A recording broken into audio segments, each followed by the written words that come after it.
Who has inflicted this upon us? Who has made us Jews different from all other people? Who has allowed us to suffer so terribly up until now? It is God that has made us as we are, but it will be God too who will raise us up again. If we bear all this suffering, and if there are still Jews left, when it is over, then Jews, instead of being doomed, will be held up as an example. Who knows? It might even be a religion from which the world and all other people learn good. And for that reason, and that reason alone, do we have to suffer now. We can never become just Netherlanders, or just English, or representatives of any country for that matter.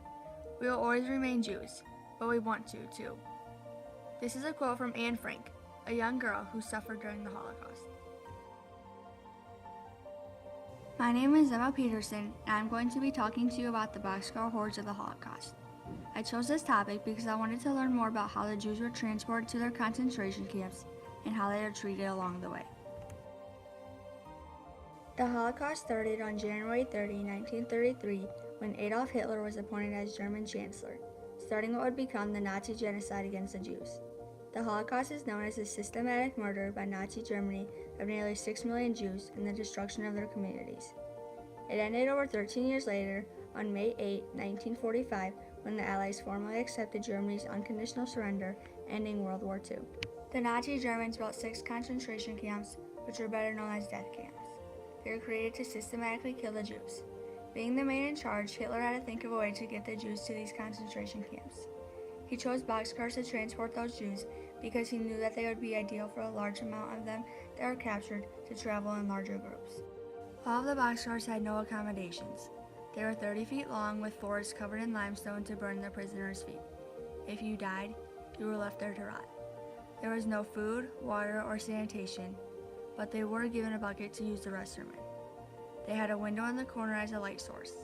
If you were to open that window to ask for food, you would be answered with a bullet to your head. These boxcars, meant to be carrying 40 people, were now carrying 90 to 140 Jews. Some people were only on the boxcars for a day, while others were on there for weeks. It took a strong person both mentally and physically to survive. You might survive the boxcar travel, but your best friend or closest relative next to you might not. Jack, a 15-year-old boy from Greece that survived the Holocaust, quoted, "There were 70 to 100 people in the car. The whistle blew and the boxcar moved slowly. Penned in and cramped, we departed from our homeland, without even being able to see it." David, a 13-year-old boy from Poland that also survived the Holocaust, quoted, "There was no room to sit. In order to make room, we were forced to stand with our hands above our heads. The door slammed shut. A water bucket tossed in the car to use as a disposal for human waste." Some people's biggest fear is death, while for others, it may be heights. But for the Jews, it was the fear of the unknown.